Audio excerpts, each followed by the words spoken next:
Good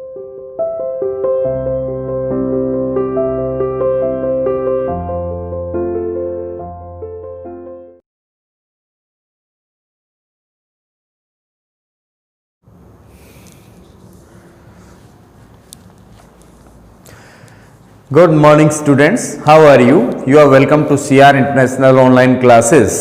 आज का 7th A2 और 7th A4 SST Hindi medium के अंदर लेसन नंबर 5 हिस्ट्री से नेक्स्ट टॉपिक है आपका रीजियंस एंड जो आपका एम्पायर, रीजियंस एंड एम्पायर जो टॉपिक लिया गया है, यानी क्षेत्र और आसपास के साम्राज्य से जो वास्तुकला शैली किस तरीके से प्रभावित हुई। वास्तुकला शैली का पहले हम मतलब बताते हैं कि वास्तुकला शैली होती क्या है। जो भवन निर्माण कला होती है उसके अंदर जो बनावट शैली का इस्तेमाल किया जाता है, कहीं पर स्तंभों का आलेखन होता है, कहीं पर स्तंभों पर चित्रकारी की जाती है, कहीं पर स्तंभों पर विभिन्न प्रकार की बनावट उकेरी जाती हैं। इसके अलावा मेहराबी पत्थर का इस्तेमाल किया जाता है छज्जे के नीचे, और इसके अलावा कुछ चित्रकारियों का इस्तेमाल भी इसके अंदर छत पर या फिर दीवारों पर करवाया जाता है। इसके अंदर कहीं कहीं पर अभिलेख भी खुदवाए जाते हैं। इसके अलावा जीवों की प्रतिकृतियां भी बनवाई जाती हैं। इससे यानी भवन निर्माण शैली के अंदर यह भी पता चलता है, कहीं कहीं गुंबद का निर्माण भी होता है जो गोल आकार का होता है। जिस तरीके से हम मंदिर देखते हैं कि मंदिर की जो बनावट शैली है उसके अंदर जो जहां पर हमारे जैसे देवी देवताओं की मूर्तियां स्थापित होती हैं, ठीक उससे ऊपर एक गोल छतरी होती है, उसको गुंबद कहा जा सकता है। तो इस तरह का आकार लिए वे छतरियों का निर्माण किया जाता है। पहले के भवनों को अगर हम देखें, पुरानी हवेलियों को, महलों को, तो उनके अंदर जो बनावट शैली का इस्तेमाल इस तरीके से किया गया है कि जो मेन गेट है उसका डिजाइन बहुत ही स्मार्ट रखा गया था, सुंदर रखा गया था, और उसके अंदर जो मेन चौखट होती थी, जो एंट्री दरवाजा होता है, वो भी बहुत सुंदर बनावट शैली का इस्तेमाल उसके अंदर किया गया था। यानी लकड़ी के वास्तुशिल्पकार जो हैं वो उसका बहुत अच्छे तरीके से सजावट का ध्यान रखते थे। और इसके अलावा हमें इसमें जैसे कोई भी भवन निर्माण शैली, जैसे बंगाल के अंदर खासतौर पर झोपड़ी नुमा डिजाइन का इस्तेमाल ज्यादातर भवन निर्माण शैली के अंदर किया गया था। तो मुगल शासकों को वो इतना ज्यादा पसंद आया कि उन्होंने बंगाल के अंदर जितने भी सरकारी भवन बनाए गए तो उन सभी भवनों का आकार उन्होंने उसी तरीके की आकृति लिए हुए छत बनाने का काम किया। यानी उनकी छत हमेशा झोपड़ी नुमा होती थी, उसे बांग्ला गुंबद के नाम से जाना जाता है। हमारे इस इलाके की अगर हम बात करें, मथुरा का जो इलाका है, आगरा का जो इलाका है, तो यहां पर फतेहपुर सीकरी के अंदर इस तरह के महल बनवाए गए थे कि उनकी वास्तुशिल्प जो है गुजरात और मालवा प्रदेश के भवन निर्माण शैली से काफी हद तक प्रभावित थी। उसकी ही शैली के भवन जो है फतेहपुर सीकरी में देखने को मिलते थे।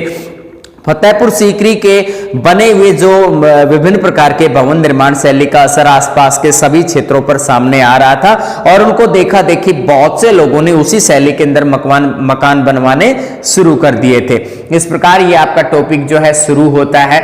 आप नेक्स्ट देखिए, आपका 8वीं से 18वीं सदी जो कि हमारे एक तरह से आधुनिक समय तक की पहुंच इसमें हम देखते हैं। 8वीं सदी जो कि मध्यकाल की एक चरम सीमा जिसे कहें, मध्यकाल की चरम सीमा से आधुनिक समय की 18वीं सदी तक का जो काल है, इसमें निर्माण संबंधी गतिविधियों की बहुत तेजी से बढ़ोतरी हुई। विभिन्न प्रकार के निर्माण संबंधी जो विचार थे उनका आदान प्रदान एक क्षेत्र से दूसरे क्षेत्र के लोगों तक पहुंचा। दूसरे क्षेत्र की बनावट शैली का ज्ञान दूसरे क्षेत्र के लोगों को पता चला और उनकी बनावट शैली का फायदा उन लोगों ने उठाया। उनकी जैसी शैली के भवन जो बनाते थे उनकी शैली का दूसरे लोगों को पता चला, उन्होंने भी उसी तरीके के मकान बनाने शुरू किए, और इस तरह से परंपराओं का आदान प्रदान हुआ। विभिन्न प्रकार की सामाजिक परंपराओं का भी इससे जुड़ाव माना जाता है, उन परंपराओं का भी विस्तार एक स्थान से दूसरे स्थान की तरफ हुआ। सेकंड पॉइंट के अंदर है आसपास की वास्तुकलात्मक शैली का प्रभाव विजयनगर की गजशालाओं के निर्माण पर पड़ा। विजयनगर कहाँ है? ये जो आज का हम देखते हैं कि जो कर्नाटक का इलाका है, आंध्र प्रदेश का इलाका है, तो ये जो कुल मिलाकर के ये क्षेत्र है, इसको हम विजयनगर साम्राज्य का साम्राज्य क्षेत्र कह सकते हैं, जिसकी कृष्णदेव राय उसके सबसे प्रसिद्ध शासकों में से एक माने जाते हैं। विजयनगर साम्राज्य के जो दुश्मन हुआ करते थे उसमें बहमनी साम्राज्य और दक्षिण के सुल्तान जो थे वो उनके दुश्मन थे, लेकिन उनके कॉम्पिटिटर जो विजयनगर साम्राज्य था बहुत ज्यादा शक्तिशाली था।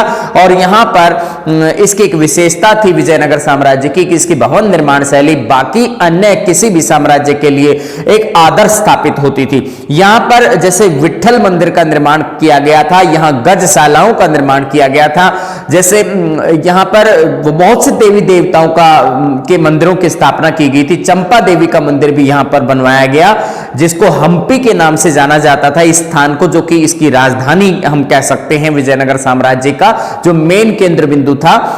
और यहां पर एक जो है एक बहुत बड़ा विरूपाक्ष मंदिर भी यहां पे बनवाया गया था। इस तरह से पता चलता है कि जो विजयनगर साम्राज्य है दक्षिण के अंदर सुल्तानों से मुकाबला करते हुए, बहमनी साम्राज्य से मुकाबला करते हुए फिर भी भवन निर्माण शैली के अंदर अद्वितीय काम कर गया। और उनकी देखा देखी हमारे भारत के अंदर बहुत से ऐसी भवन निर्माण शैली को अपनाया गया है। जैसे वहां पर जितने भी जो तोरण द्वार प्राप्त हुए हैं जैसे विरूपाक्ष मंदिर के, विट्ठल मंदिर के, तो उनको देखा देखी बहुत से स्थानों पर इस तरह के तोरण द्वार वगैरह बनाए गए थे। तो इसमें जो है विजयनगर साम्राज्य की गजशालाओं पर जो प्रभाव पड़ा है वो गोलकुंडा और इसके अलावा आसपास की जो दूसरी जैसे हम कहें मालवा क्षेत्र की जो शैली होती थी उसका प्रभाव वहां पर पड़ा। इसके अलावा मथुरा के निकट स्थित वृंदावन में बने मंदिरों की वास्तुकलात्मक शैली फतेहपुर सीकरी के मुगल महलों की तरह होती थी। यानी वृंदावन वह इलाका है जहां पर श्री कृष्ण की पूजा बहुत ज्यादा होती थी। और ये इलाका यानी आगरा और मथुरा के पास का जो इलाका है इसके अंदर मंदिर जितने भी बने हैं बहुत बड़ी संख्या में यहाँ पे मंदिर बनवाए गए हैं। और इन मंदिरों की वास्तुकलात्मक शैली का मतलब होता है इसकी बनावट शैली जो है वो फतेहपुर सीकरी के अंदर मुगल महल जो बने हुए थे उनकी शैली का अनुकरण करते हुए बनाई गई है, उनको देख करके बनाई गई है, उन जैसी बनाई गई है। इसके बाद है वास्तुकलात्मक शैलियों के रूपों और पर संसेचन में मदद मिली। एक वास्तुकलात्मक शैली के अंदर निखार लाने के लिए दूसरी वास्तुकलात्मक शैली के गुणों को समाहित कर लेना ये पर संसेचन माना जाता है। और वास्तुकलात्मक शैली का एक रूप जब दूसरी शैली के मिलजुल करके कोई नया रूप तैयार होता है तो एक नई वास्तुशिल्प शैली का विकास होता है। यहां हम इसमें एक बड़ा मतलब एक तरह से आविष्कार इसे मान सकते हैं। नेक्स्ट है बंगाल के अंदर छप्पर की तरह दिखने वाली झोपड़ी के समान छत का निर्माण करवाया गया। यानी बंगाल के अंदर जिस तरह से झोपड़ी नुमा छत के जो भवन बनाए जाते थे उन्हें बांग्ला गुंबद कहा जाता था। ज्यादातर सरकारी भवन उस समय पर मुगल साम्राज्य के शासकों ने उसी शैली के अंदर बंगाल के अंदर बनवाए और वो उनको बहुत ज्यादा पसंद भी थे।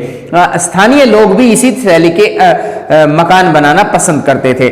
मुगलों को यह बांग्ला गुंबद बहुत ज्यादा पसंद आया। अकबर की राजधानी फतेहपुर सीकरी की इमारतों पर गुजरात और मालवा की वास्तुकलात्मक शैली का प्रभाव पड़ा।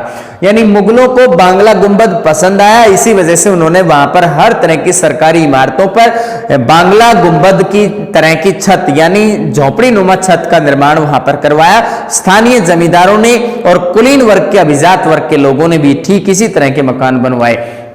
आगे बता रखा है राजधानी फतेहपुर सीकरी के अंदर जितने भी भवन बनवाए गए उन सभी भवनों पर जो असर था मालवा और गुजरात यानी गुजरात और मालवा को जीतने के बाद ही फतेहपुर सीकरी में बुलंद दरवाजा बनवाया गया था अकबर के शासनकाल में। तो जो बुलंद दरवाजा है उसकी बनावट शैली को अगर आप देखते हैं तो मालवा और गुजरात में बने हुए भवन निर्माण शैली से मैच होती है।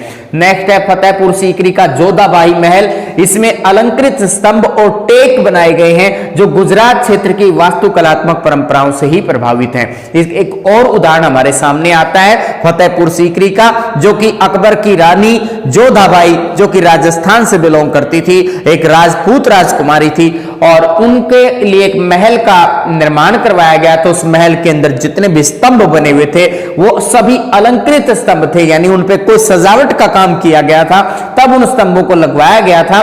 और गुजरात क्षेत्र की वास्तुकलात्मक जो परंपराएं थी वो यहां पर अपना प्रभाव दिखा रही थी यानी उस जैसी गुजरात में जिस तरह की वास्तुशिल्प शैली का इस्तेमाल किया गया यहां जोधाबाई महल के अंदर भी उस तरह की वास्तुशिल्प शैली का इस्तेमाल किया गया है। इस टॉपिक को एक बार हम फिर से रिवाइज कर सकते सकते हैं। पहले टॉपिक में 8वीं से 18वीं सदी के बीच में निर्माण गतिविधियों में बहुत तेजी आई थी, एक दूसरे क्षेत्र से विचारों का आदान प्रदान हुआ, परंपराओं का भी आदान प्रदान हुआ। इसमें वास्तुकलात्मक शैली का प्रभाव विजयनगर की गजशालाओं पर हुआ। गजशालाएं होती है हाथियों को रखने के लिए, जिस तरह से घोड़ों को रखने के लिए अस्तबल होते हैं, हाथियों को रखने के लिए गजशालाओं का निर्माण कराया गया।